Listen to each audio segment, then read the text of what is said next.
So ஐஏஎஸ்ல Shanmugam. இப்ப பார்க்க போற கதை வந்து தேவா. தேவாவ பொறுத்தவரை நான் கூட நெட்லலாம் போய் பார்க்கும்போது, இந்த படத்தோட ரீமேக்கு அப்படின்னாங்க. அதாவது மகான் படத்தோட ரீமேக் அப்படின்ட்டு போட்டிருந்தாங்களா, சரி ஓகே அந்த படத்த ரீமேக் போடலாம் அப்படின்னு சொல்லிட்டு கண்டுக்காம விட்டேன். அப்புறம் தான் பார்த்தா தெரியுது, இது தேவாங்கிறது அது ஷாகித் கபூர் எட்டர்னல் மைல்ஸ்டோன் அப்படின்னு சொல்லிட்டு ஓகேங்களா. ஸோ ஷாகித் கபூர் இருப்பாரு. ஸோ அவரோட பிரதர், அதாவது சொந்த பிரதர் கிடையாது, தெரிஞ்ச ஒரு பையன் வச்சுக்கோங்களேன். அவங்க அப்பா வந்து லாயர். ஆனா அந்த பையனுக்கு வந்து போலீஸ் காவலர், ஸ்ட்ரிக்டான போலீஸ் ஆஃபீஸர், நேர்மையான போலீஸ் ஆஃபீஸர் ஆகணுன்றது அவனோட ஆசை. ஸோ இப்படி ஜப்பான் இந்தியன் மும்பைல போஸ்டிங் இருப்பாங்க. நம்ம ஷாகித் கபூர் வந்து ஒரு அன்யூனிஃபார்ம்டு ஃபோர்ஸ், அதாவது முக்காவாசி அவங்க கலர் யூனிஃபார்ம்ல தான் இருப்பாரு. வருவாரு, கன் எடுப்பாரு, ஒரு பெரிய கண்ணுல சுடுவாரு, கிளம்பி போயிடுவாரு. நம்ம இந்த ரவுடி போலீஸ் சினிமா தெரியுமா? ஸோ ரவுடிஸ்க்கான பிரத்யேகமான போலீஸ் அவர் சொல்லுவாங்க தெரியுமா? அந்த மாதிரியான ஒரு காப்பு இவர். சரிங்களா. ஸோ இப்படி இருக்கப்போ வந்து ஒரு ஆளோட இவருக்கு வந்து கிளாஷ் ஆகும்.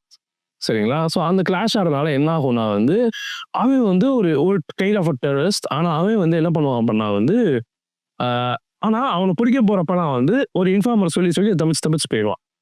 ஸோ இந்த மாதிரி ஒரு சூழ்நிலை வந்து நினைச்சுக்கிட்டு இருக்கோம். சரிங்களா.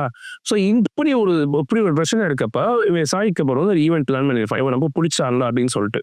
பிடிச்சான்ல பிளான் பண்ணிட்டு போறப்ப இதே மாதிரி ஒரு இன்ஃபார்மர் சொல்லி டிப் ஆகி அங்கேருந்து அவன் தப்பிச்சு போயிடுவான்.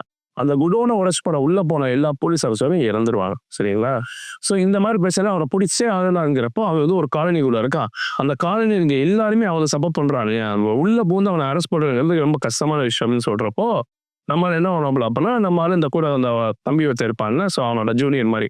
ஸோ 2 பேருமா சேர்ந்து உள்ள போயிடுவாங்க. உள்ள போய் கரெக்டா எல்லாரையும் பிடிச்சிருவாங்க. வில்லனையும் பிடிச்சிருவாங்க. வில்லனை கொல்றது ஷாகித் கபூர். சரிங்களா. ஆனா கிரெடிட்ஸ் அவனுக்கு போகணுங்கிறதுக்காக தம்பி தான் கொன்னான் அப்படிங்கிற மாதிரி வெளியே சொல்லிடுவான். தம்பிக்கு பாராட்டு எல்லாச்சும் மேலே கொடுக்குற இடத்துல ஸ்டேஜ்லேயே வச்சு அவனை ஒருத்தன் ஸ்னைப்பரில் வச்சு கொன்றுவாங்க. சரிங்களா. ஸோ இந்த மர்டர் யாரு அப்படின்னு, இந்த மர்டர் பண்ணது யார் அப்படின்னு சொல்லி ஷாகித் கபூர் கண்டுபிடிக்கிறதா ட்ரை பண்ணிட்டு இருப்பாரு. ஸோ ஐயர் ரிசல்ட்டா வந்து நான் அவனை கண்டுபிடிச்சிட்டேன், கேஸ் சால்வ் அப்படின்னு சொல்லி முடிப்பாரு. ஆக்சிடென்ட் ஆயிடும், கோமால போயிடுவாப்ல. ஸோ அதுக்கப்புறம் ஒரு கோமால எந்திரிச்சு வந்து இந்த கொலை பண்ணது யாரு, கூட இருந்த தம்பியை கொலை பண்ணது யார் அப்படின்னு கண்டுபிடிக்கிறதா வந்து ஆக்சுவலாக ஃபர்ஸ்ட்லேருந்தே கதையாக போகும். சரிங்களா.